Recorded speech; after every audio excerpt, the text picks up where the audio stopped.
Nah, sesuai dengan apa yang gue janjikan di sebelumnya, akhirnya sekarang gue punya podcast. Yeay. Yes. Nah, jadi di podcast sekarang gue akan coba bahas tentang namanya AI. Nama gue Iqbal. Yuk kita podcast. Nah, sekarang gue di sini udah bersama teman kantor gue. Bisa perkenalkan diri dulu di sebelah kiri gue. Oke, gue Kukuh.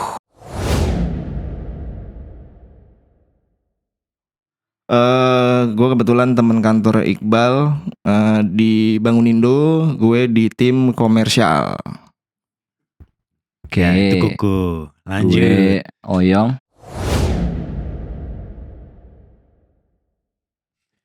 Lebih tepatnya fruit boy-nya Iqbal. Anak buah. Anak buah. Temen kantornya Iqbal. Gue directly under dia di engineering. Oke, nah sekarang kita bahas tentang AI ini. Jadi sebagai konteks itu, Bangunindo pun juga ada beberapa project AI kan. Nah terus juga, lu kok sebelum Bangunindo pernah nyentuh AI gak sih? Enggak sedalam itu sih. Paling cuman pas zaman kuliah aja, sedikit-sedikit. Enggak, bukannya juga kayak masih. Google Analytics gitu, enggak ada? Ya, digital marketing. Ada AI Mostly, juga kan gitu? iya. Nah, tapi di ranah digital marketing. Iya tetap AI dong. Nah, Pernah bikin chatbot kan tapi kata lu? Iya, itu kan dulu. Oh. Ya kan emang dulu. Dulu. Chatbotnya masih chatbot yang yang kuno, masih banyak if else-nya. Iya, Rule based. Nah, ngomongin tentang AI ini. Jadi AI itu munculnya dari kapan sih? Lu yang tahu? Gue tuh taunya pertama gen AI itu hype pas zaman Will Smith makan spaghetti, tau gak? Oh ya, yang gambarnya dimanipulasi. Oke, ada gitu dah. Iya.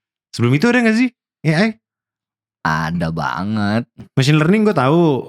Soalnya kan ada kayak forecasting itu udah zaman sebelum gen AI itu. Ya. Sebelum itu ada link gak? Kalau gue taunya tuh AI itu dari zamannya dulu chatbot. Gue inget banget dulu chatbot tuh masih yang dipakai buat customer service. Ceritanya dia bikin AI, tapi bahasanya bahasa manusia biasa gitu kan ceritanya. Balesin chat-chat kita aja. Jadi dipakainya buat customer service, terus buat dipakai kayak pendaftaran. Dulu mostly dipakai di kampus. Sama di kayak Telkomsel Veronica tuh ceritanya dulu tuh ada. Iya, ada AI. Kampus ada karena untuk pendaftaran. Karena kan yang daftar kan ribuan kan biasanya kan kalau kampus. Agent. Itu ada dulu. Cuman masih minim lah. Rule based, rata-rata masih rule based juga. Nggak se-AI itulah maksudnya. Menurut kalian nih, sekarang kan AI itu banyak pro dan kontra lah. Kontranya tuh kebanyakan di bagian etik. Lu pernah mengalami gak sih yang ethical AI kayak misalkan kan banyak tuh yang kalau misalkan gue pernah denger tuh apa ya? Misalkan kalian stres apa terus dibilang AI-nya ya lompat aja dari jembatan. Ya, gue pernah. Gue pernah dengar. Gue nggak ngalamin langsung sih, cuman di Twitter atau mungkin di mana. Nggak. Untungnya enggak ya. Lalu berarti pernah curhat. Untungnya belum. Untungnya belum. Enggak. Ceritanya banyak. Konsultasi sama AI gitu, terus tiba-tiba kayak mungkin terlalu banyak konsultasi, terlalu dalam. Akhirnya dia kayak jadi masuk ke AI yang bagian lain ya kan. Terus kemudian AI-nya sudah bisa memberikan informasi, justru malah membongkar luka lama atau apa. Akhirnya usulannya, hasil komunikasinya lompat aja gitu. Nah itu yang bahaya tuh. Itu intrusive thoughts-nya dia berarti. Iya. Kita terlalu dalam ngobrolnya, intrusive thoughts-nya dia. AI-nya membantu mengeluarkan aja. Mengeluarkan informasi aja. Sebenarnya enggak sampai sedalam itu gitu. Tapi kalau ethics itu selalu sih. Bahkan sesederhana misalkan kita ngomong mesin translation tuh. Bentar, mesin translation. Google Translate. Oh, oke. Terus ngomongin gender spesifik nih misalkan. Lu kalau ini dulu sih ya, dulu dibahas banget sama orang-orang. Ketika lu ngomong dia adalah seorang dokter gitu, hasil translate-nya pasti he, pronounnya cowok, refernya. Oh gitu ya. Yes. Terus dia sedang mencuci piring, keluarnya she. Oh. Itu sangat ya di luar dari seberapa woke lu ya dan seberapa feminis lu. Tapi itu hal yang hangat banget tuh, apalagi di luar sana kan. Di barat gitu, di mana-mana orang-orang kayak Kita mah begitu. biasa aja kayaknya gak sih? Ya kalau di Gue sih sini jujur Li, jarang banget nyuci piring sih sebenarnya. gue cuci sih. Iya, nah di luar stereotip Tapi dan nggak sesering kebiasaan itu. itu, datanya pun yang di feeding itu kan berarti kan. Betul. Terus ketika orang-orang barat ngelihat itu, wah yang marah mereka, Pak. Marah banget. Dan bagaimana caranya itu tuh bisa di neutralize lah gitu. Untungnya bahasa Indonesia neutral ya. Kakak tuh cowok cewek bisa, dia cowok cewek bisa. Tapi feminisme itu kayak lebih banget tuh sebenarnya tuh di barat. Waduh, agak melipir nih. Agak melipir ke sana. Iya. Cuman jadi perkara karena di sana punya aturan yang kayak gitu kan. Mungkin kalau di kita kan budayanya mungkin nggak ke arah sana. Tapi ada juga. Tidak bermaksud untuk mengganggu siapa-siapa. Tapi kita mikirinnya mungkin harusnya harapannya, nama juga ethical AI itu harapannya ya dibikin lebih general gitu kan, maksudnya dengan target siapa atau mungkin gimana, mungkin maksudnya ke arahnya ke sana. Cuman ya Tapi kalau kasusnya kayak gitu terus harusnya apa dong?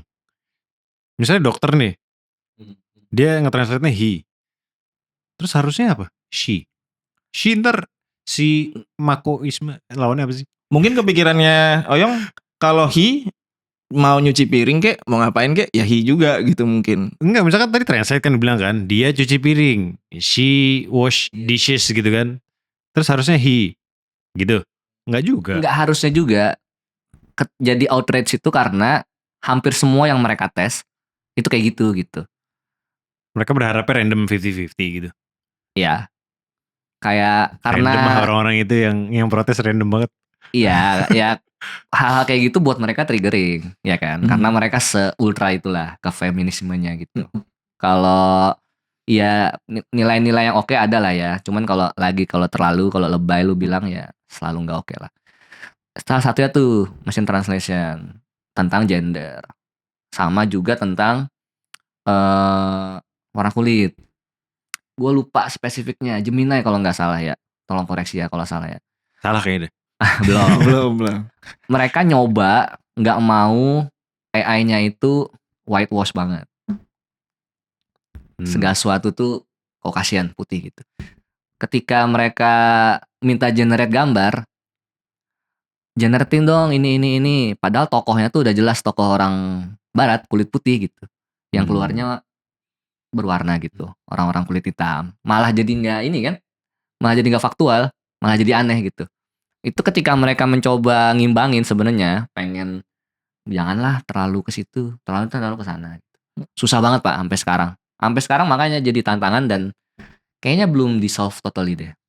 Makanya di balik itu kalau lu ngecek params di AI gitu, di Gen AI terutama banyak tuh sensitivity-nya. Mau seberapa vulgar, mau seberapa apa tuh bisa lu set tuh. Oh ya. Kayak di Midjourney gitu-gitu ya. Yes. Bisa lu set seberapa respons dia tentang hal apa, seberapa mau disensor, seberapa mau vulgar. Dan itu masih pilihan lu gitu. Mereka nggak bisa set satu untuk semua. Ya manusia aja nggak semua suka kan, apalagi. Kalau ngomongin etik kayaknya general ke semua negara agak sulit ya. Karena pasti kan ada batasan, tiap negara ada yang merasa ya mereka lebih free, lebih bebas, free country. Ada juga yang memang kayak di Indonesia kalau lu bikin tools AI kemudian ada etiknya, mungkin ada nanti case-nya ngegenerate data pribadinya orang gara-gara ditanya lewat AI ke semua keluar semua gitu misalkan. Kayak somehow mungkin kita googling nama Iqbal Alaidrus gitu kan di ChatGPT terus muncul karena presensinya Iqbal di dunia maya udah cukup. Emang terkenal sih. Nah, emang ya.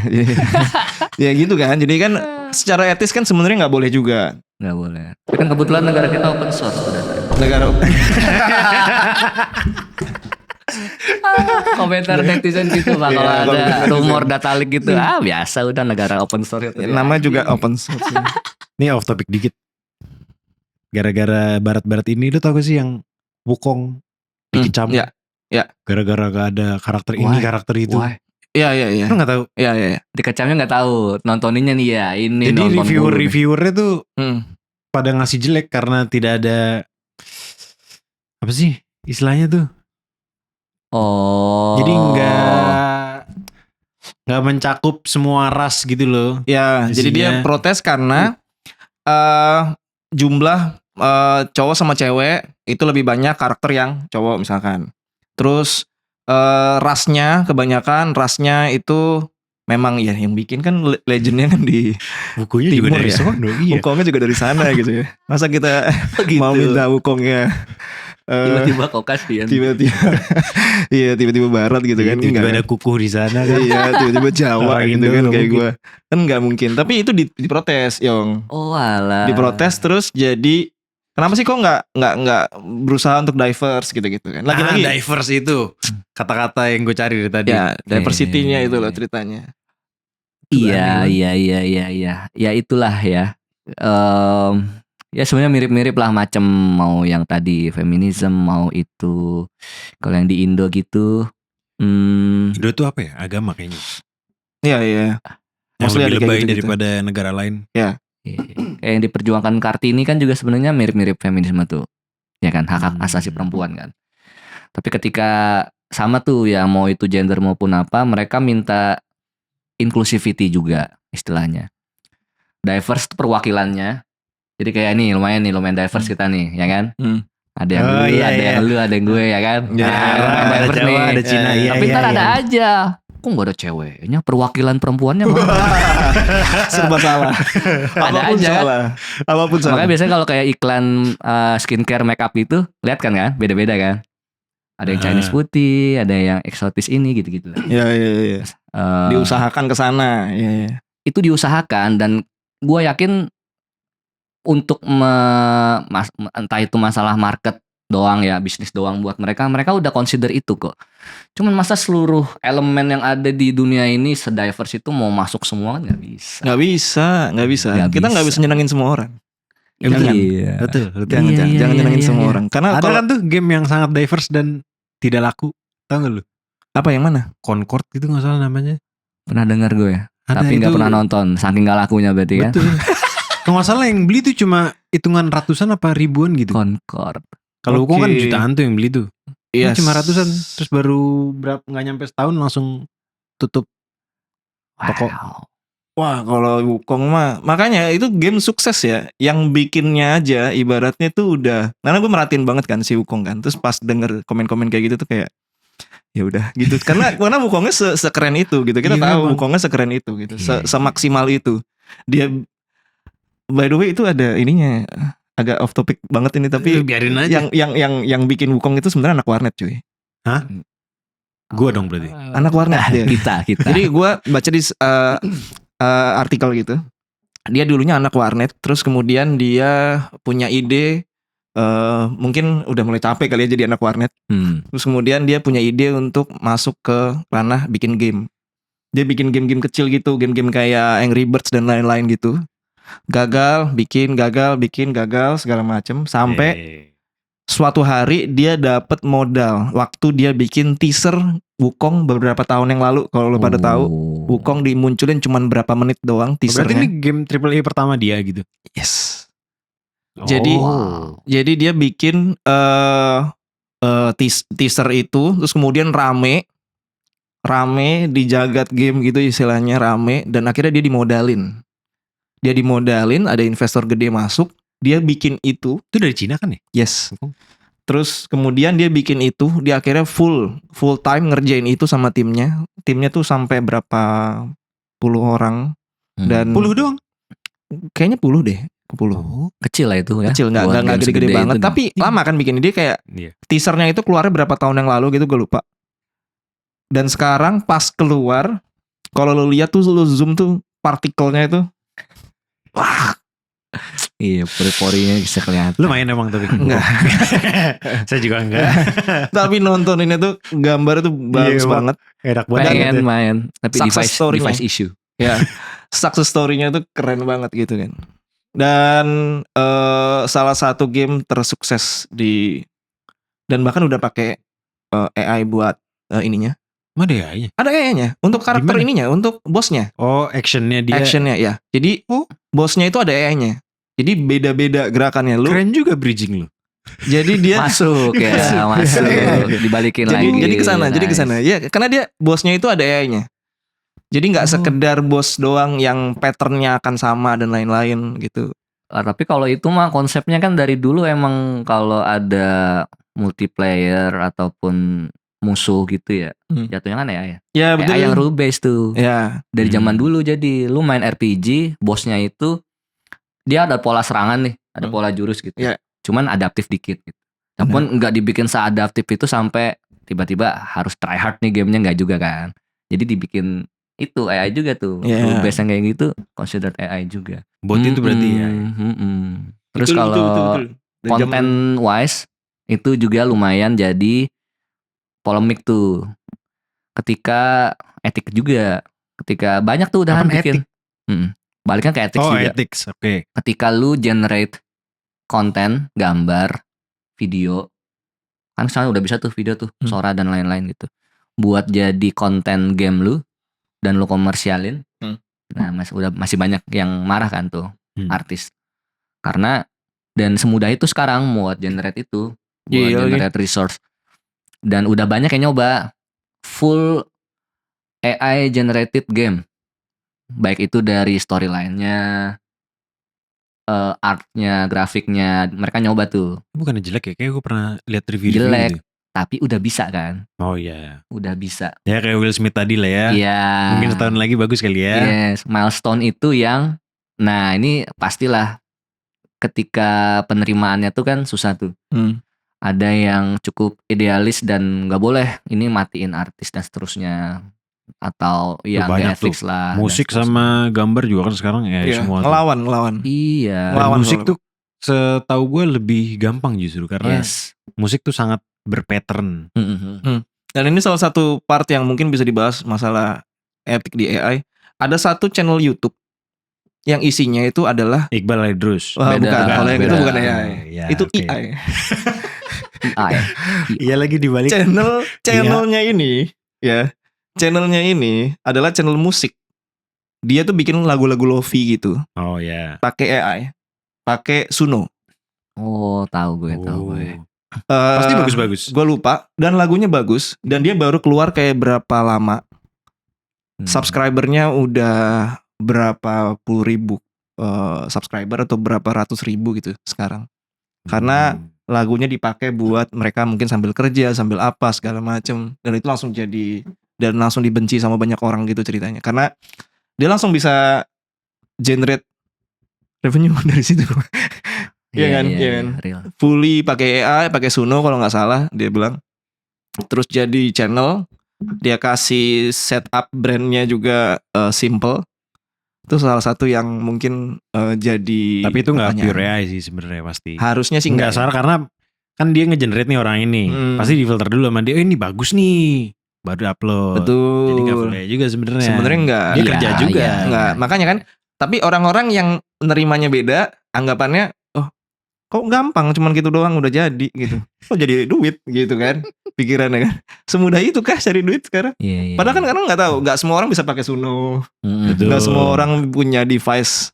Tadi kan device issue kan. Makanya kita nggak main Wukong.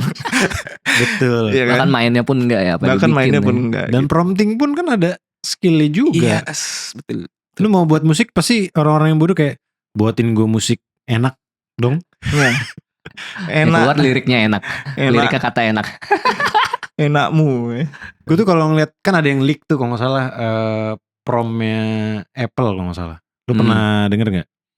Tuh promnya tuh sampai ribuan kata untuk ngetun si Apple AI, Apple Intelligence, AI, Apple Intelligence. Ribuan jutaan buat ngecun doang ya ibaratnya. Prompting tuh kayaknya kayak mirip sama ini gak sih? orang yang pinter ngejelasin. Copywriting, Pak. Menurut gue prompting itu copywriting. Dia kayak mendeskripsikan suatu masalah dengan clear dan tanpa multi tafsir. Ya, betul. Gitu kan ya? Ya. Iya bener. Ini kalau ngomongin prompting nih hal yang menarik lagi karena gue nggak tahu ya. Ini nanti kedepannya bakal jadi sesuatu yang etis atau enggak. Tapi sekarang ya kita tahu ya, maksudnya inovasi lebih dulu daripada regulasi biasanya kan. Jadi kita nggak tahu. Jadi kita nggak tahu nih bakal etis atau enggak. Tapi karena kebetulan gue di ranah marketing bisa copywriting, pas pakai ChatGPT itu enak banget. Ih, saya juga enak banget. Skrip ini aja pakai ChatGPT. Jawaban kita dari tadi juga, Bang. Jadi sebenarnya kita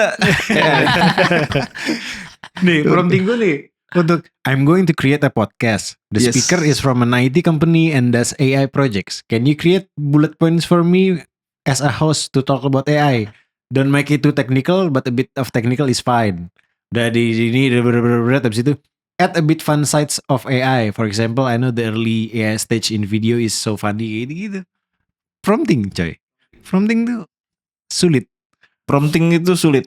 Tidak semudah itu. Karena gue tahu ada orang-orang yang memang pakai ChatGPT ternyata kok hasil keluarannya nggak sama ya sama lo gitu. Kok lo bisa detail gitu. Bahkan gue bisa bikin semi gue nggak ngerti teknis ya. Gue nggak ngerti teknis tapi gue bisa bikin. Gue juga nggak ngerti teknis. Bohong. Oh yang ngerti. Gua paling ngerti. Iya.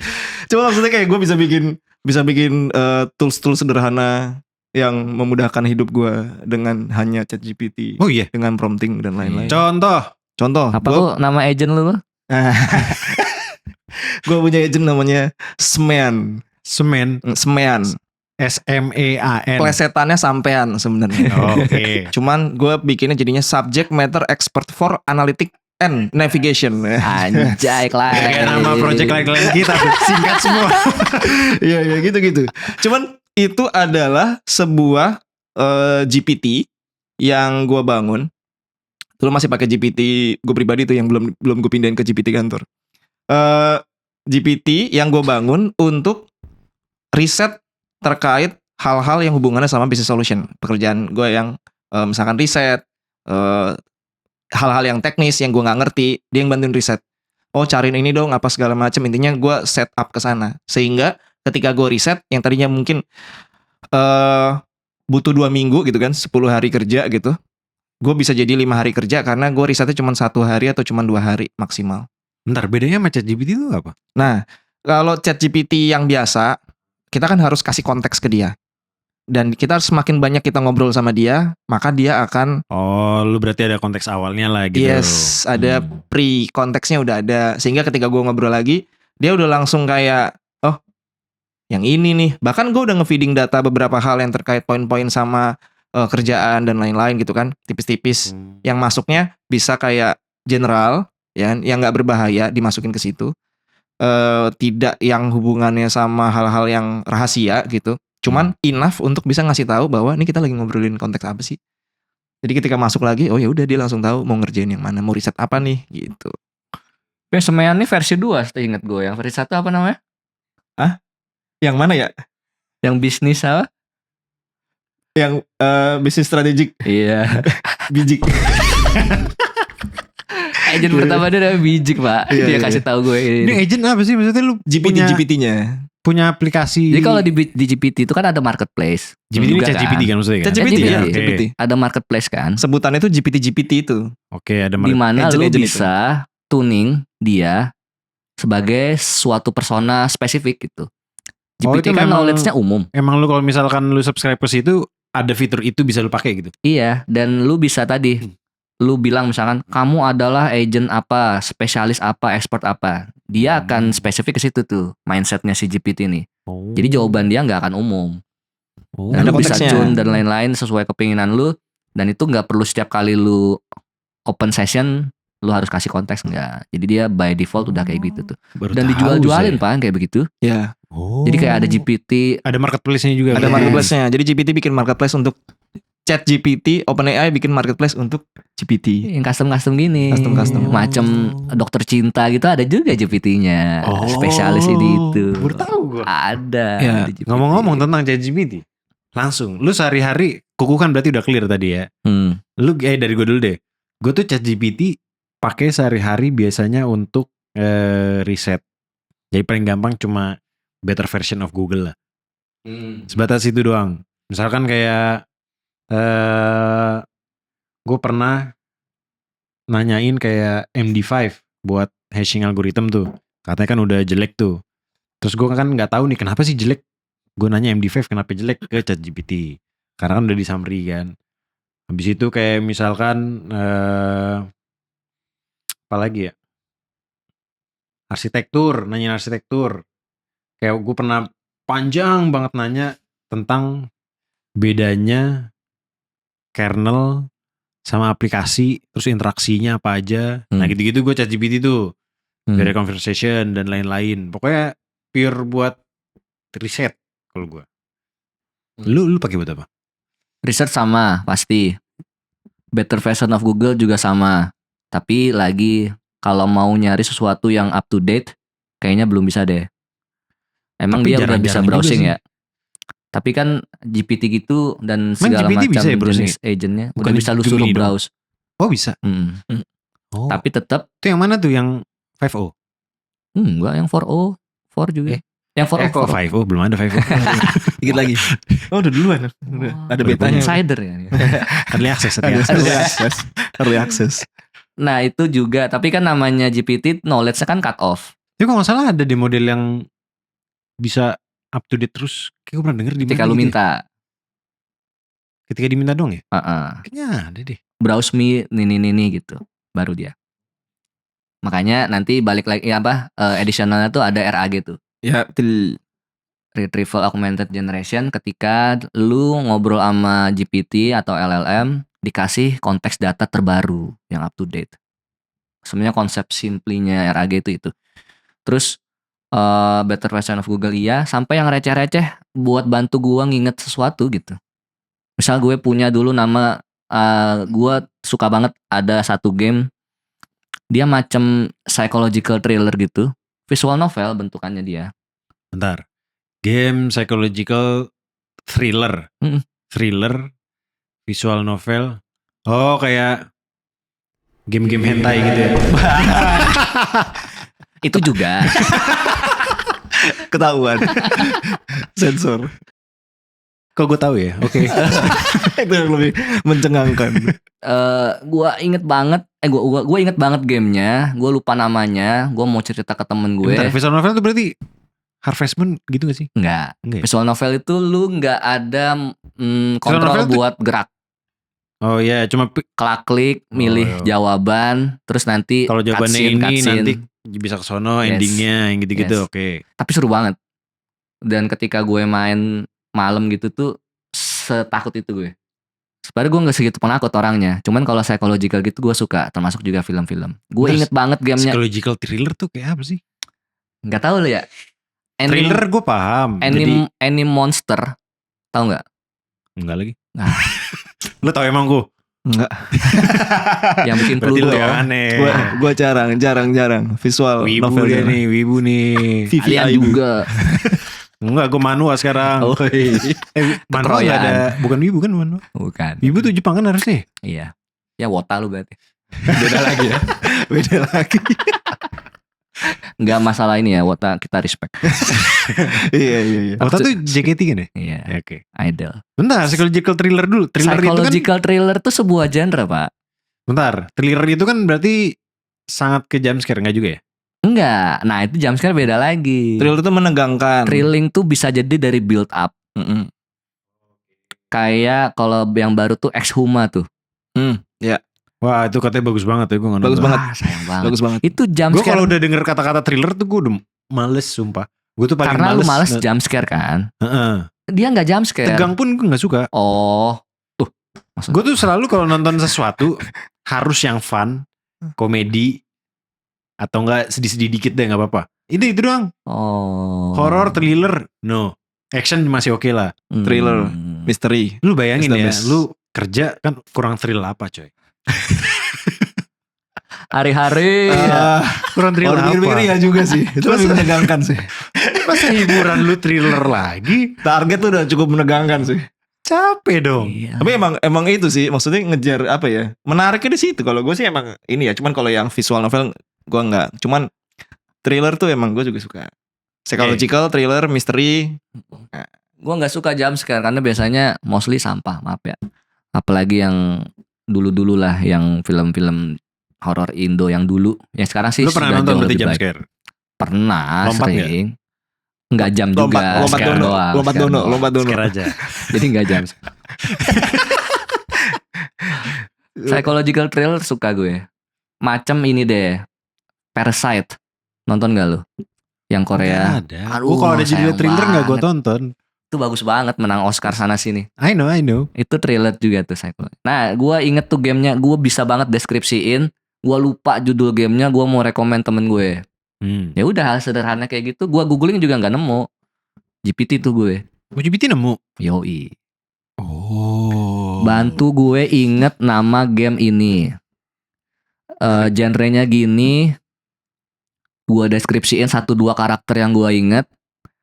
Terus kata kunci yang gue inget. Stage yang gue inget. Oh, sepertinya kamu maksud adalah Zero Nonary Game 999 kata dia. Anjing, betul. Gue baru Oh, tahu gitu. konteks itu segitu ya. Keren. Hal sederhana itu. Yang receh lagi, gue mau nginget satu lagu nih. Sama anak-anak di atas juga. Ya lagu gimana ChatGPT? Nah, kata kunci. Oh liriknya, bagian lirik. Tapi gue nggak inget liriknya. Bentar, kita main tebak-tebakan. Oke, Gimana nih caranya? ya. Kita kan harus bisa prompting deh. Hah? Mau nyari lagu, tapi gak inget lirik. Berarti liriknya gak Nggak ada inget sama lirik sekali. gue. Gak inget lirik. Oke. Penggalan lirik tuh gue nggak inget. Bentar. Tahun berarti. Tahun lu masukin gak? Apalagi tahun gue nggak inget gitu-gitu. Bisa kayak gue denger kayak tahun sekitar Lu gak tahu 2000-an nama, gitu. lu gak tahu nama musisinya. Yes. Lu gak tahu nama musisinya. Lupa. Lu taunya cuman nadanya doang. Iya. Gue Iya, di gimana? kepala gue tuh gini. Cuman kan gak bisa gue tuangin ya ke prom. Nah, Upload audio berarti. Enggak juga humming gitu maksud lu ya? Enggak juga. Lu pakai teks berarti? Iya, by text. Oke, stop dulu. Gimana gue? Mungkin bisa mulai dari lagu di era berapa, dengan genre apa yang mungkin kebayang, terus kemudian kayak di prompting ke arah, ini percobaan aja ya, maksudnya kayak di prompting ke arah cari lagu di era berapa, lagunya lo tau kan, tapi kan itu lagu luar apa lagu Indonesia Iya, gitu-gitu kan, iya, lo iya, klasifikasiin gitu-gitu, lo Yes. bagi, kemudian lo kecilin area pencariannya sampai lo bisa dapet pilihan, misalkan dia top 10 lagu yang sering dimainin di kafe gitu misalkan. Wah, Kayak gitu nggak nyampe situ. Tapi disclaimer buat yang Kepinteran lu ini, kayaknya. dia nggak spesifik nunjuk nama game kayak tadi. Tapi bantu gue banget buat narrow down. Terus Oh, kalau ini nggak, kayak gitu. Iya. Terus gue Iya, akhirnya opsi. nyobain di Apple Music gue. Ini nih. Oh iya. Oh, gara-gara baca apa yang dia omong, gue jadi inget. Coba. Itu wow momen waktu itu. Oh jadi lu promptingnya itu kayak, gue mau mengingat suatu lagu, tapi gue nggak tahu itu apa dan apa. Coba lu bantuin gue Yes. cari dengan lu nanya-nanya ke gue gitu. Ya. Gue kasih ini aja, hint aja ke dia. Dia nggak nanya. Hintnya Gue apa? kasihin yang nyanyi cewek, lagu barat, liriknya itu macem gini, gue bilang kan, gue deskripsiin, gue inget ceritanya aja, penggalan liriknya gue lupa banget. Ceritanya Ceritanya Pak. cerita dari lagunya. Cerita lagunya. Ada orang inget cerita lagu. Hah? Lu berarti kalau misalnya dengerin lagu, liriknya lu dalemin gitu. Lumayan. Wah. Agak melankolis kalau. Soalnya kalau gue enggak. Jadi gue kayak, Betul. oh nadanya enak, oh ya udah gitu. Kalau Iya, gue nadanya gitu. gue tuh dengerin lagu yang pasti gue dengerin itu gitarnya pasti pertama kali. Gitar sama Yoi. drumnya bagus sudah pasti gue dengerin. Lirik tuh, berarti lu dengerin BMTH liriknya lumayan. Musiknya juga gue suka, liriknya juga gue suka. Dua hal Oh. itu biasanya combine. Kalau dua-duanya bagus, Iya, gue iya. suka banget. Kayak gitu. Kayak Linkin Park gitu, dua-duanya gue suka. Kalau Linkin Park kan gara-gara nempel aja liriknya. Kalau enggak mah Liriknya ininya ya doang, kan? nadanya doang. Gue mah gue. gara-gara nadanya aja, terus flow-nya bagus ya. Lagi build up ding ding ding ding ding shut up brother get out. Wah, Nah, pecah. iya.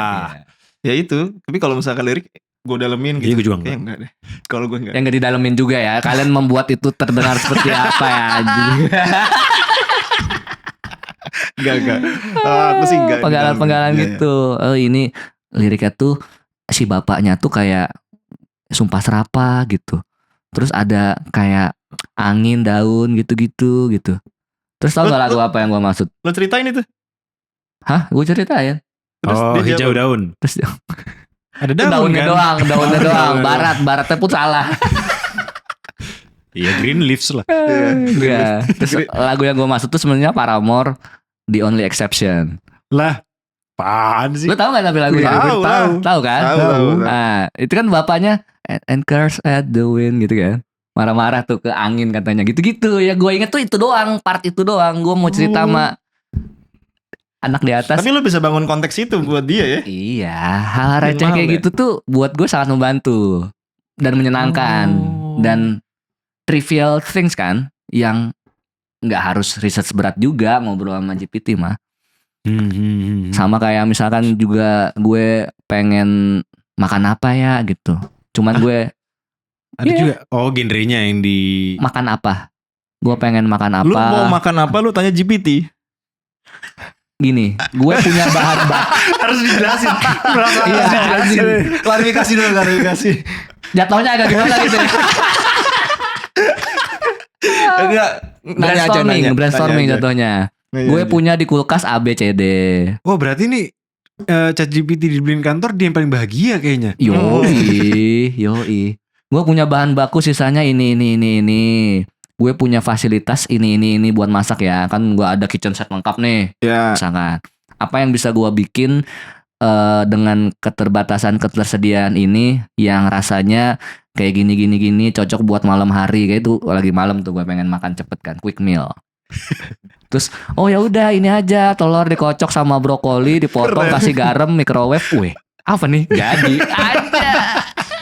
Gue kepikiran sampai sana. Iya. Gue ChatGPT pure bener-bener kayak buat riset. Terus kayak ini mic gue gimana cara pakainya. Terus kayak Gue pikir masak. gue tuh udah cukup utilize ChatGPT di level nih bagian ngerjain ini bagian translate Indonesia Inggris for legal, ini bagian apa Lu gitu merasa kan. keren. Sorry. Ini lebih keren lagi. Bro. Bisa buat makan berdasarkan dari bahan makanan lu yang ada di kulkas apa. Iya, Itu keren gue akuin. Ini buat cewek-cewek ya. Kalau bingung mau makan apa, tanya GPT aja dulu, baru ngobrol sama kita. Wah, mulai lagi. Kenapa cewek? Iya gak Yong? Kan? Kan she. Cewek. Enggak, Masak emang. itu he juga Sorry bisa. ya temen gue emang agak Bukan, ini pilihan patriarki. makanannya. Pilihan makanannya. Pilihan makanan. Cuma GPT juga nyerah pak kalau ditanya, kamunya kayak gimana maunya? Terserah gitu.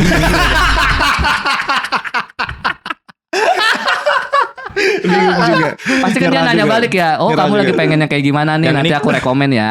Terserah. Waduh. Berarti cewek gak bisa. Gue tarik lagi. Bisa, cuma jangan ngomong terserah. Iya. Nextnya kira-kira apa ya? Maksudnya ChatGPT-nya makin bagus feeling gue iya. Terus kayak generation kan kayak image, video bahkan ada, lu pernah lihat belum? Cinematic video yang bener-bener kayak film Yes. dari nol. Ya, film apa ya sebutannya? Film singkat gitu ya. Short film. Short film gitu. Itu transaksi aja Makasih sih. ya. Makasih ya. Short film gitu tapi ini semua AI semua gitu ya. Dia Ada. film, gambar, musik, kayak art semua deh. Iya gak sih? Copywriting, teks-teksan. Nah, programmer apakah akan di-replace dengan AI? Kita tanya programmer apakah di-replace dengan AI dan Iya. apakah posisi lain akan ter-replace dengan AI? Programmer. Sebelum programmer dulu deh berarti. Posisi-posisi yang akan ter-replace dengan AI. Art tuh menurut gue sangat kencang tuh. Art. Kayak YouTube gini pun. Terus kayak pokoknya bentuknya video, audio. itu akan di-replace, tapi ke-replace-nya menurut gue hanya sebentar. Karena ketika di-replace, original kontennya makin dikit, AI-nya makin jelek biasa itu. Makin goblok. Karena udah gak ada feeding data yang natural lagi kan. Terus image, stock image tuh gue udah mulai pakai AI tuh. Thumbnail gue semua AI. Thumbnail YouTube gue. Arts pasti akan ke-replace. Terus copywriter tuh kayaknya kasihan tuh. Apalagi ya? Kalau di narrow down sesuatu yang bisa di automate dan user generated content istilahnya udah banyak, bisa diolah buat generate hal baru kan. Hampir semuanya tuh sebenarnya kayak gitu. Ya tipikal-tipikal pekerjaan kayak begitu. Copywriting tadi lu bilang, arts. Cuman kayaknya tergantikan pun in some ways, dan tadi lu bilang sebentar ya kalau kata lu ya. Setuju gue. Gue pernah ngobrol sama Kuku. Ketika hampir semua copywriting yang ada di... Lu kalau lagi berdua ngobrolnya ginian. Ya kita ngobrolinnya AI terus kemudian politik gitu. Gak kayak besok lari yuk. Makan apa nih? Oh dia nanya AI sih soalnya. Makanya gue gak bisa lebih percaya ngobrol AI gue daripada lu. Makanya kita kolesterol agak tinggi. Kalau ngobrol tuh daging semua.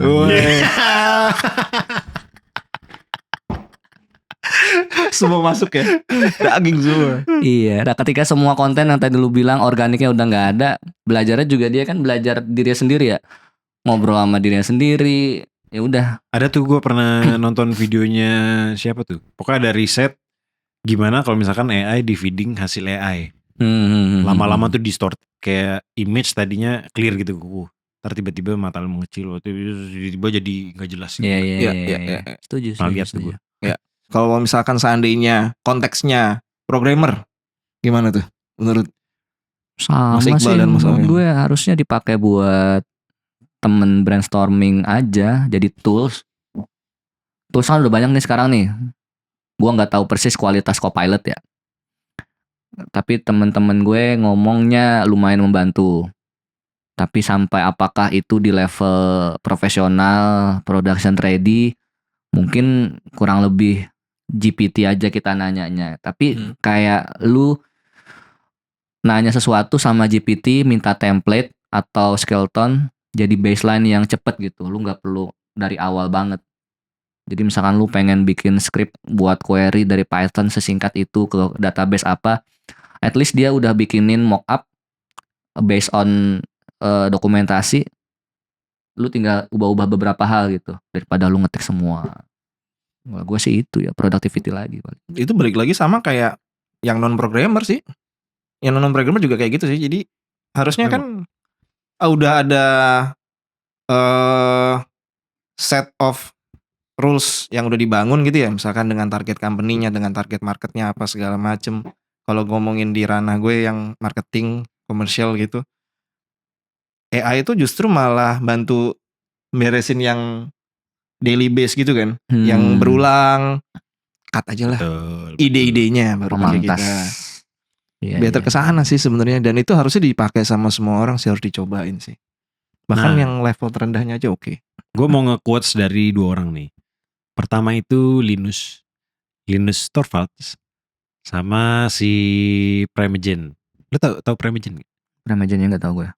Primejen tuh international programming YouTube channel gitulah. Oke. 2 di bawahnya Fairship kalau di ranking. Fairship lu tahu berarti harusnya. Apa jadi? Gak tahu juga. Lu anak baca buku ya, bukan anak video. Jadi ada Primejen sama Linus. Linus itu dia sangat positif dengan AI karena dia terbantu dengan AI. Primejen dia setahun pakai Copilot, akhirnya dimatiin sama dia Copilotnya. Kenapa ya? Dimatiin? Iya, jadi kan dia ngoding nih dengan bantuan Copilot kan. Setahun dia pakai, akhirnya Copilotnya nggak dipakai lagi sama dia sampai sekarang. Lebih pinter dari dia? Ya itu partnya. Tapi ternyata code-code yang di generate sama Copilot itu ternyata looks fine, tapi ternyata ada bugnya. Itu yang Hmm. tidak terlihat. Karena kan AI itu kan dia sebenarnya kurang lebih ngikutin grafik normal kan. Ya, ya, Apa ya, yang lu ya. generate itu yang di tengah. Hmm. Ketika lu base code-nya itu normalnya ya biasa-biasa aja, ya code yang lu hasilkan biasa-biasa Iya, aja. iya, iya. Pasti yang dari Copilot. Oh, Apalagi iya, sekarang oke. dengan banyaknya JS library. Udah kayak ratusan ribu kayaknya ada tuh library JS. Orang-orang cuma buat convert dari rupiah ke USD aja bikin library. Yang gitu-gitulah pokoknya. Library banyak banget, terus semua orang bisa buat library. Udah tuh skill di internet tuh kalau diambil sama AI itu ya grafik normalnya bahkan mungkin di bawah rata-rata programmer di kantor pada umumnya. Asik. Ya, ya, ya, Itu ya. alasannya, dan itu kenapa trigger gue nggak pakai juga. Apa yang keluar itu ya simply working doang. Betul. Nggak ada. Dia nggak mikirin corner cases, gitu-gitunya enggak. Iya. Tetap harus betul. Proofread atau dilihat lagi, dicek Enggak, ulang. justru dia matiin karena at a simple glance gitu, itu terlihat fine. Tapi begitu udah running, oh ternyata itu ada yang nggak gue kepikiran waktu itu. Sebenarnya opsinya adalah nggak dimatiin, tapi tinggal dianya yang semakin kritis sama itu. Susah Boleh juga kan? karena gini, ketika lu dikasih sesuatu sama orang, lu tuh akan tends to mikir lebih sedikit daripada lu buat sendiri. Betul. Kebiasaannya begitu. Ya, betul. Nah itu kalau arah gue yang tadi, dia jadi bodoh gitu karena less kritis alasannya kan. Enggak, dia nggak bodoh, dia pinter. Iya, dia pinter sih sebenarnya. Itu tuh pinter. Dia pinter, cuma jadi lebih malas aja. Tergantung. Nah, ini agak kontroversial, tapi tergantung orangnya sih sebenarnya kalau menurut gue ya. Kalau di ranah itu mungkin iya. Tapi justru kalau untuk hal-hal yang tadi dibilang udah efisien, jadi kita sebenarnya bisa aja fokus ke hal-hal yang penting itu tadi aja. Ya tadi ya, contoh konteks simpelnya misalkan ngomongin prompting. Ya promptingnya harus lebih kritis, harus lebih oke, harus lebih apa. Risetnya juga harus lebih terarah, harus ada preparationnya dulu sebelum masuk ke promptingnya. Kalau konteks lu ya prompting. Kalau Copilot kan nggak ada promptingnya. Dia auto complete gitu. Auto complete. Jadi lu punya code gitu ya. Code banyak berapa baris. Lu nulis function gitu. Functionnya lumayan deskriptif gitu. Isinya diisi sama AI. Direct gitu. Konteksnya gitu. Nggak ada prompting. The next big thing-nya apa ya? Paling kalau kata gue sih robot dengan AI itu jadi satu. Iya itu kayaknya keren. Gue pernah Langsung lihat itu kah? iklannya. Jadi kayak macam neni buat rawat anak dan rumah tangga robot. Jadi dia bisa netein gitu. Gak. Ada teteh nggak ya waktu itu? Gak ada waktu itu, gak ada. Waktu itu sih di gambar di videonya itu masih botak gitu ininya Putra. Si agent robotnya, jadi nggak dibikin menyerupai apa gitu. Ini most likely nggak bisa netein. Nggak kesana juga sih. Kita nggak tertarik kesana juga sih. Tapi parah langsung lu, neni kan bisa hi. Oh iya. Nah, iya. Kena kan. Kena backlash. Tapi ini nggak sih? Nggak langsung ke sana nggak sih? Langsung ke robot dengan AI nggak sih? Enggak, gue nggak yakin robot bakal murah masalahnya. Iya, sama Nggak sih, gue juga yakin. setuju itu sih. Tetap tidak meniadakan fakta itu akan ada murah mahal tuh lama-lama. Enggak, maksudnya akan kalau murah. misalkan mahal itu jadi gak ada insentif untuk perusahaan untuk buat, maksud gue. Mereka gak ada motivasi untuk ngepursu robot plus AI kalau mahal. Pasar Bisnis tetap kan- ada tapi Apa yang di Jepang doang feeling gue. Kalau di sana emang udah masih ada. iklannya sih barat ya. Kalau di Jepang udah ada barat. yang nganterin untuk di resto.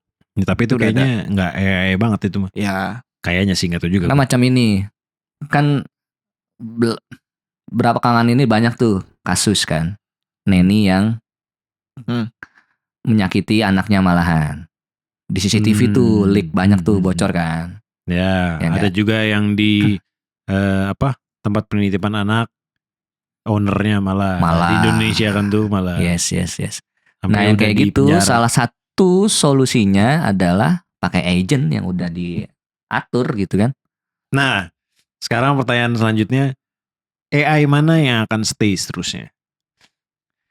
AI mana yang akan stay seterusnya. Kita ngomongin konteks AI yang ada di publik sekarang ya, Yang udah ada sekarang. yang udah muncul ya. ChatGPT menurut gua feeling gue ya, bentar lagi akan mati karena Google sendiri akan, kan udah ada Gemini sebenarnya tuh di Google kan. Nah itu nanti akan ada integrasi sendiri dan pokoknya Google-nya jadi somehow lebih oke daripada GPT ya menurut gua. Tapi itu akan terjadi ketika model-model AI sekarang nginference-nya murah. Sekarang kan Betul. mahal banget tuh, Mahal harus banget. nggak mungkin lah dipakai free untuk semua orang. Yang lain-lain mah biasa lu subscribe apa $5, $10, ChatGPT 30. Mahal. Itu pun setahu gue mereka rugi loh. ChatGPT itu dengan $30. Masih rugi ya. Rugi. Tapi kalau itu berarti menurut lu business wise kan si GPT-nya kan. LLM dan Gen AI-nya akan stay integrated dengan Google gitu. Atau approach-nya tuh kayak Apple punya lah. Jadi AI-nya itu di handphone sendiri, lokal. Setahu gue itu OpenAI. Enggak, OpenAI itu adalah ketika konteks Apple Intelligence-nya itu udah nggak bisa di-solve di lokal mereka. Oh gitu. Yeah, Jadi yeah. mereka tuh ada 2 layer. Pertama itu di local device kalian dengan NPU yang ada di Apple Silicon-nya. Setelah itu nggak bisa, mereka punya istilahnya itu apa ya? Private computing gitu kalau nggak salah. Itu yang ada di server mereka dan bisa nginference dari situ. Private computing tuh ada penjelasan yang lagi lebih banget. Pokoknya gimana caranya itu tuh AI lu tuh nge-sandbox dari sisi apapun itulah. Ya pokoknya Apple kan lebay sama privacy lah. Nah itu nggak bisa, dia baru ke ChatGPT. Tapi ChatGPT-nya pun itu ada ininya apa? Ada konfirmasinya di handphone lu. Gue nggak bisa nge-solve ini, mau nggak pakai ChatGPT? Kurang lebih kayak gitu. Iya. Karena kan nggak di sandbox tuh, itu kan third party gitu lah. Iya. Nah menurut gue yang dibuat sama Apple biasanya stay. Biasanya. Oh iya, dia konsum Berarti data-data itu juga buat kayak proofreading, terus generate image, terus kayak semacam buat bantuin object detection, terus kayak untuk nge-separate lu dengan background. Kan AI juga tuh. Nah gitu-gitu itu pasti bakal stay. Yang lain-lainnya gue tidak tahu. ChatGPT sih feeling gue kayak tutup deh. Udah tinggal sendiri juga tuh Mas Sam. Apa? Sam Altman juga udah tinggal sendirian. Oh iya. Founder-foundernya udah pada cabs. Terakhir si Mira tuh yang cewek tuh cabut. udah geser. Bukannya itu update baru banget itu kan Samnya kan pernah cabut, habis itu balik lagi. Cabut semua, Ilianya, Miranya. Terakhir Mira tuh. After mereka rilis yang apa istilahnya? Advanced voice? Bukan. Yang bisa ngobrol kayak ngobrol lu. Zaman-zaman rilis 4O lah ya. Enggak, baru. Setelah. Oh baru lagi. Ada lagi. Kalau yang suara biasa kan lu cek ganti macan 2 ganti gitu kan. Nah. Kalau ini lu bisa ngobrol dialog. Oh yang ngobrol terus bisa interupsi Bisa juga. Setelah itu dia somehow cabut. Yang bakal stay menurut gue yang pastinya yang ningkatin lagi productivity, personalisasinya oke, yang dekat sama consumerism. Oh yang itu juga bagus dulu tau nggak? Yang dipakai Bagas apa? Gue nggak tahu lu pada pakai apa nggak? Yang kalau meeting Notes. integrasi ke Google Meeting, ya habis itu ada Note taker. notes. Iya. Cuman kontennya gimana ya? Kan kita meeting nggak semuanya publicly safe. Nah itu dia. Balik lagi ke etik. Nggak semuanya bisa dipakein itu sih sebenarnya. Cuman Nggak, kan itu sebenarnya menurut gue balik lagi ke trust. Apakah kita percaya dengan si mereka? BTW, next podcast kita akan ngomongin relationship dan trust sama BOD. Yoi, besok sih. Iya, ya, kayak begitu sih. Inovasinya cepet banget. Yang FYI dikit, yang tadi lu bilang ada 2 kubu kan, macam Linus sama siapa tadi? Primegen. Ya. Primegen. Dan 2 kubu itu juga di dunia, siapa yang mau ngerem AI, siapa yang mau gaspol aja gitu. Itu kebagi 2 pak suaranya pak. Iya betul. Elon seingat gue di tim yang ngerem. Gas. Ngerem. Dia punya concern ini tuh terlalu cepet. Tadi regulasi tuh nggak ngejar terlalu jauh. Dan bahaya nih gitu. Kalau di AI spesifik Oh ya ngerem ya, bukan dihilangin. ngerem, kan? nggak bisa dihilangin ngerem. Kalau kayak dia kan spesifiknya yang digas terus mah Elon tuh yang multi buat planetary Grok bukan sih? Grok tuh yang bisa Twitter. hosting model apapun itu ya, kalau nggak salah. Gue lupa. Grok Twitter. Ya kalau yang dia gas terus mah ininya roketnya. Multi planetary life. Ya emang harus digas kan kalau roket. Yes, kalau Kalau itu dia nggak, pengen. turun. Beda. Ya, tapi benar juga. Tapi benar juga. Dibilang salah juga tidak benar. Banyak yang ya kontroversial lah itu. Menurut lo apa Ku yang bakal stay Ku? Kalau ngelihat dari yang kondisi sekarang ya, yang kayak Midjourney atau apa gitu-gitu tuh kayaknya bakal hilang. Kenapa? Midjourney itu yang mana ya?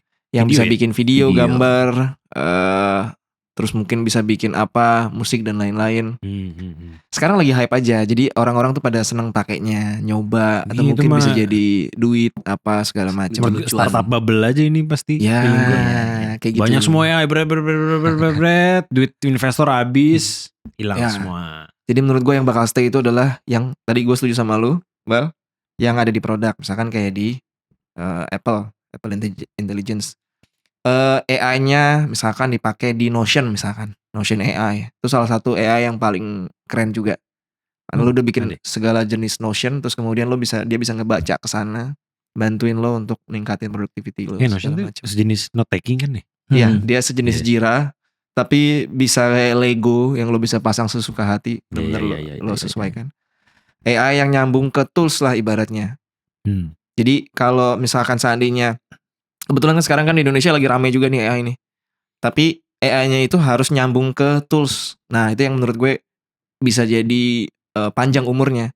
Nggak yang berdiri sendiri. Karena sekarang kan Midjourney gitu-gitu mungkin dia belum nyambung ke tools karena nanti ada jual API-nya atau mungkin jual apanya atau gimana atau di-connect kemana. Kayak GPT juga sekarang dia pakai jualannya yang versi ada API-nya connect kemana dan lain-lain buat bisnis gitu. Ya. Oh iya ada gituan nih. Ada.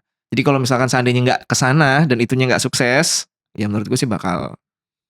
Iya yang bisnisnya kayaknya oke juga sih. Tapi kalau yang berdiri sendiri, ya itu bubble aja sih. Nanti begitu udah rame, udah pada happy, udah pernah, ya udah, terus ya udah kayak yang udah kan, terus bubble pop lagi. deh. Lagunya Hyuna kan. Tahu nggak lu? Ya. Tapi kalau dipikir ke level kayak nanti ketika semuanya udah cepet, semuanya udah rapih, terus kemudian belajarnya lebih cepat, terus kemudian lebih pinter, bakal ada jenuhnya nggak? Maksudnya kayak AI ini ada mentoknya gitu. Dari sisi teknis tuh ada nggak sih sebenarnya? Ada pasti. Ya itu yang gue kepo. Kayak batasan ujungnya, ultimate. Atau mungkin nggak ada ujungnya ya? Kayaknya nggak ada ujungnya deh. Dia bakal ada ujungnya itu ketika needs-nya udah nggak ada. Feeling gue. Walaupun nanti akan saturated, jadi ya improvisasinya tuh nggak se-wow dulunya. Kayak misalkan handphone deh sekarang. Dulu kan tiba-tiba keluar baru handphone, handphone ini sudah Full HD, wow keren, bersih sekali. Sekarang udah nggak gitu-gitu banget kan? Ya udah biasa aja. Nanti akan menjadi begitu. Jadi kayak tools sehari-hari yang lo sudah terbiasa dan inovasinya tuh udah mulai turun. Sampai nanti akan ada breakthrough lagi. Wow. Ini karena di fase-fase awal aja. Handphone juga kan di fase awal kayak si iPhone keluar kan tuh. Itu kan breakthrough-nya tuh.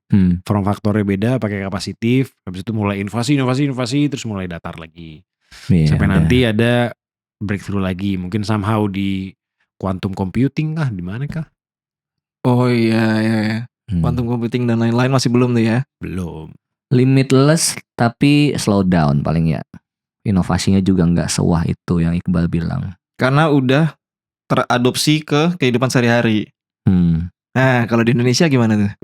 Dengan kondisi ini sebuah pertanyaan aja sih. Dan pengen tahu dari kacamata warga-warga yang teknis nih. Nggak pakai. Kita nggak ada yang pakai kacamata. Dia pakai tapi nggak dipakai. Tapi nggak dipakai. Sengaja buat gimmick ini. Udah dipikirin dari kemarin. Dari bangun tidur. Nah kan ibaratnya sekarang nih. Tadi kita ngobrolin ada perusahaan-perusahaan pada banyak yang mau implementasi AI. Banyak yang mau implementasi AI. Wah kerja nih anjing. Enggak kerja. Oh, iya, iya. Salah kerja. ngomong dikat nih project kita nih. Pengen implementasi AI. Maksudnya sebenarnya gimana sih? Gimana sih maksudnya dalam artian kayak kita mau pasang AI ini, kita mau pasang AI itu. Kasih gua alasan kenapa perusahaan bisa pakai AI, cocok pakai AI, dan ada perusahaan yang lu mendingan gak usah pakai AI deh, lu pakai yang biasa-biasa aja dulu deh. Nah itu menurut gua, wah ini kerjaan banget sih jawabannya. Ya. Template yang kita kasih kalau kita ke customer. Gak apa-apa. Gak apa-apa. Biar siapa tahu ada yang nonton gitu kan. Ternyata pemilik bisnis gitu kan. Gue mau pasang AI gara-gara lagi rame. Tapi Kalau ternyata Anda mau pasang nggak ada. AI bisa ke Bangun Indo, walaupun cuma sedikit di sini. Nah jadi AI itu jelas, wah ini lebih jago Oyong sebenarnya jawab.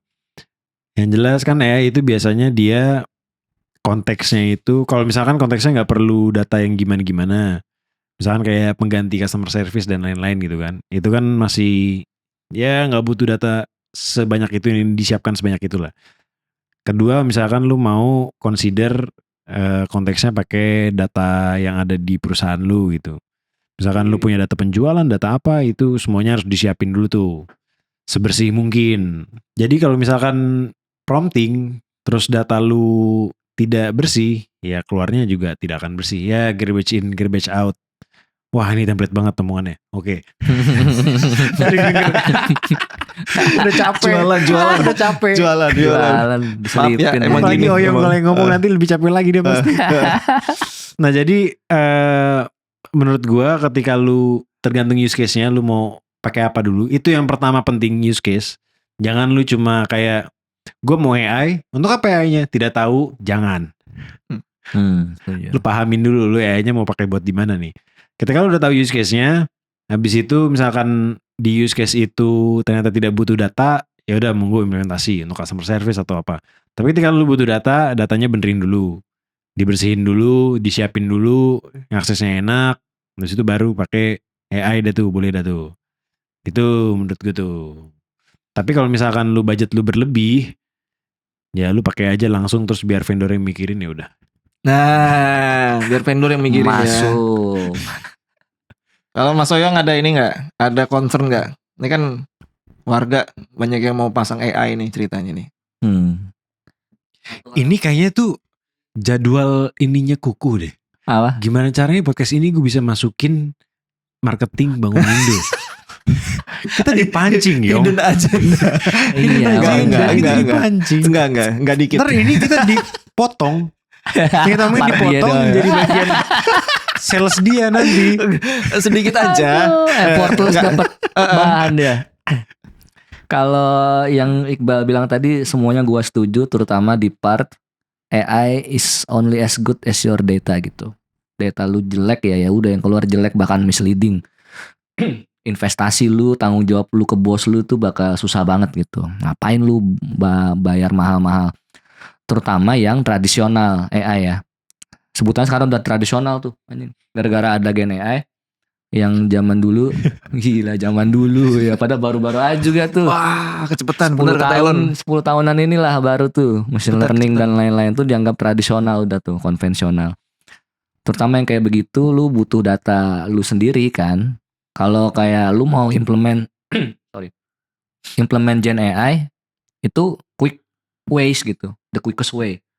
Lu mau ngasih wow effect di meeting lu sama bos lu, pakai Gen AI, pakai chat, bot, LLM, agent, lu sematkan, lu masukin ke use case yang Iqbal bilang, ke misalkan tadi mau customer service, mau itu tanya jawab technical documents, mau itu FAQ dan lain-lain. Wow, efeknya kan ada tuh.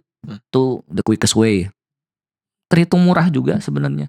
Daripada lu investasi AI yang sedemikian rupa yang tradisional tadi, karena tadi investasi yang mulai dari data infra lu sampai jadi diolah belum pasti bagus.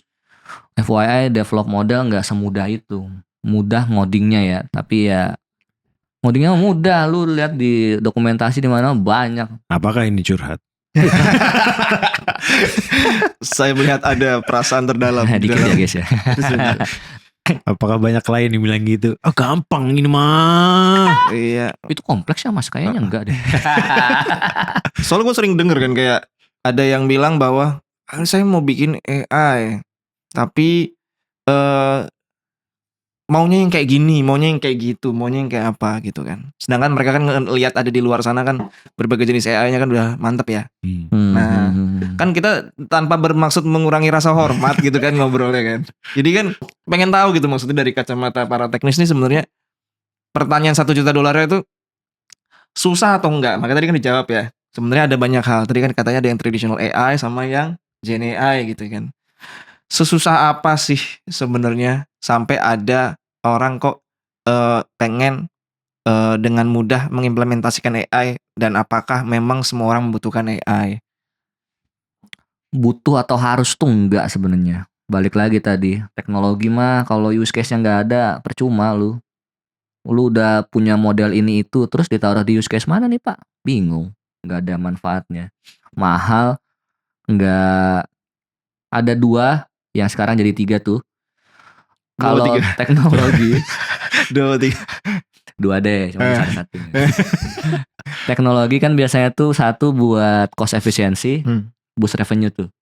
Yang ketiga sekarang tadi productivity. Kalau 3-tiganya nggak kecentang ngapain lu AI-an gitu. Misalkan simply dan itu applies ke semua teknologi sebenarnya. Gak harus ngapain, udahlah susah nambahin pekerjaan.